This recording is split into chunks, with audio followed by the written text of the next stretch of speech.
Троянда коколоко – це класична флорибунда, яка бере не стільки гігантськими своїми квітами, скільки шаленою кількістю бутонів та тривалістю цвітіння. Цвітіння її починається із червня місяця і триває аж до перших осінніх заморозків. Цей сорт має характер безперервного цвітіння, на відміну від інших троянд, які мають чітку першу та другу хвилю цвітіння. Поки доцвітають перші квіти, знизу кущ уже випускає нові пагоди із молодими бутонами. Сад ніколи не залишається без її унікального кавового кольору. Цвітіння коколоко – це справжнє задоволення для спостерігача.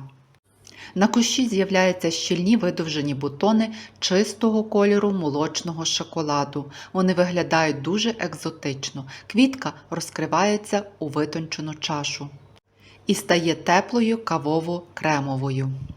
Пелюстки починають дивувати, кавовий тон плавно трансформується у благородний, припилений лавандово-попелястий або ліловий відтінок. На кожному стеблі зазвичай зацвітає не одна квітка, а ціле суцвіття. Квіти густо-махрові, акуратні, діаметром приблизно до 10 см. Окрема квітка тримається на кущі довго, в середньому до 10 днів. При цьому пагони у неї міцні та рівні, тому квіти дивляться строго вгору і ніколи не поникають від власної ваги. Це ідеальний сорт для тих, хто любить щодня заходити у сад і розглядати, як змінився відтінок пелюсток. Для того, щоб троянда показувала всю свою магію унікального кавового забарвлення та пишно цвіла, місце для посадки потрібно підібрати дуже грамотно.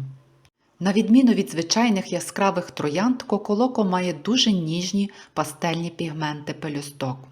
Потрібно уникати палючого південного сонця на весь день. Якщо посадити її на ділянці, де сонце пече зранку до вечора, її унікальний шоколадно-кавовий відтінок буде дуже швидко вигорати. Ідеальне місце – це ділянка, де сонце яскраво світить у першій половині дня.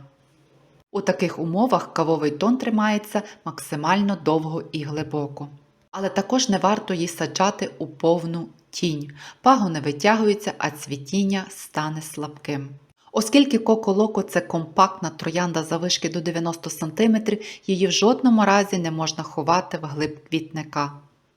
Саджати її потрібно вдоль доріжок, біля зони відпочинку, альтанки чи тераси. Її колір хамелеон хочеться розглядати зблизька, спостерігаючи, як бутон перетворюється на справжнє диво. На задньому плані саду вона просто загубиться. Також не повинно бути на ділянці застою води. Таку троянду можна садити в саду із хвойними рослинами, з лавандою, з іншими трояндами та багаторічниками.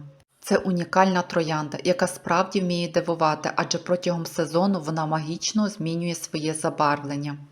З нею квітник перетворюється на справжній витвір сучасного мистецтва.